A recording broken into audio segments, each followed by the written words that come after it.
Members, I will call the member David Bennett shortly, and I need to concede that I should have called him first. I would encourage him to use the same voice he uses in interjections as he does in seeking the call. And bearing in mind his last intervention in this debate, I would remind him of the Business Committee determination that the role of the Select Committee in speaking in the estimates debate is to set out the major findings of their committees in relation to the estimates. I welcome a call from the member. Mr Chairman, it is my pleasure to do that, and after that last speech that didn't set out any of the findings of the estimates committee hearings, it was a speech that was from somebody that has no contact with the real world, thought that the conference was in Wellington, not in Auckland, thought that the Beltway that he represents is what it is all about. And I ask you this, I only found one number used in a 5-minute speech from the economic spokesperson of the opposition. You would expect a speech on economic finance to be full of numbers, to talk about budget surpluses, to talk about economic growth, to talk about the things that we talked about in estimates. And there was only one number used in that whole speech, and that was when that member described the minister having made his 7th budget. That was the only number that was actually remembered by that member opposite. Never was there talk of the things that we talked about in estimates revenue, of tax gains, of what has been largely looked at into the tax field, of trying to look at getting more tax revenue for New Zealand and the appropriate tax revenue. Nor was there any talk of the numbers used in Vote Canterbury earthquake recovery or Vote Canterbury for both the Vote Canterbury earthquake recovery ones, or was there any mention of the numbers used in Vote Finance, Fiscal Strategy Report and Budget and Economic and Fiscal Up-to-Date, where we talk about things like the budget surplus, where we talk about things like economic growth? None of those were mentioned by that member. None of them. And that shows that that member is totally out of touch with his portfolio. He has no understanding of economics and is purely a Wellington Beltway official that is now in the political realm.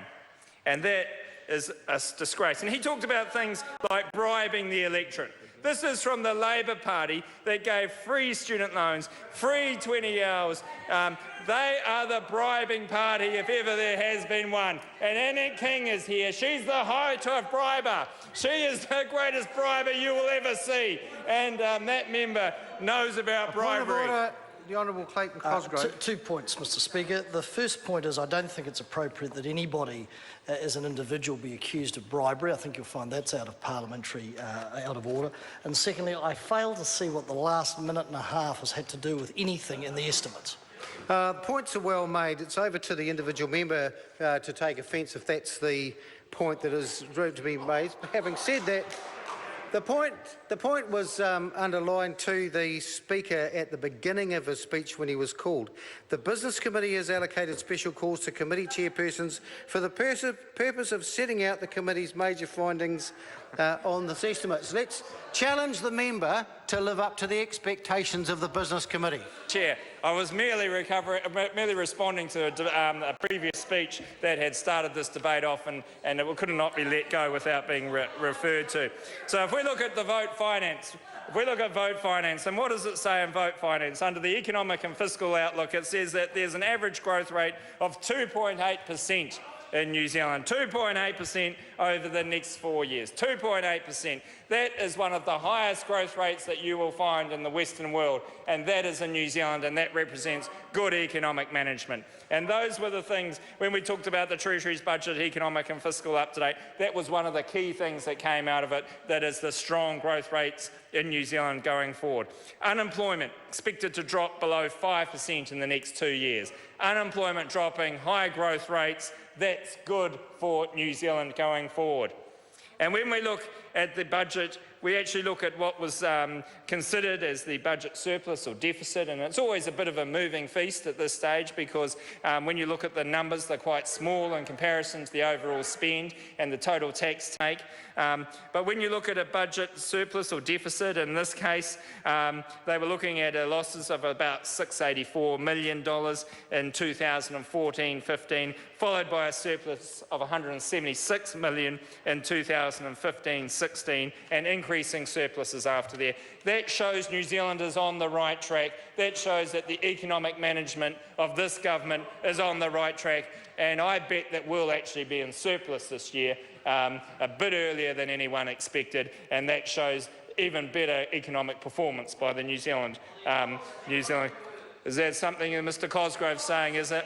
Mr Cosgrove was in that committee. Nobody actually remembered what he said, apart from abusing the officials, but he was there.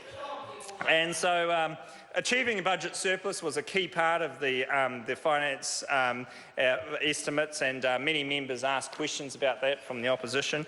Of course, they were interested to see New Zealand achieving a surplus, something that they don't want for New Zealand, and we're quite keen to make that point in the estimates hearings when the Minister was quite clear that that is his focus, and so it was disappointing for those opposition members to find that their questions were not answered in the way that... Cosgrove.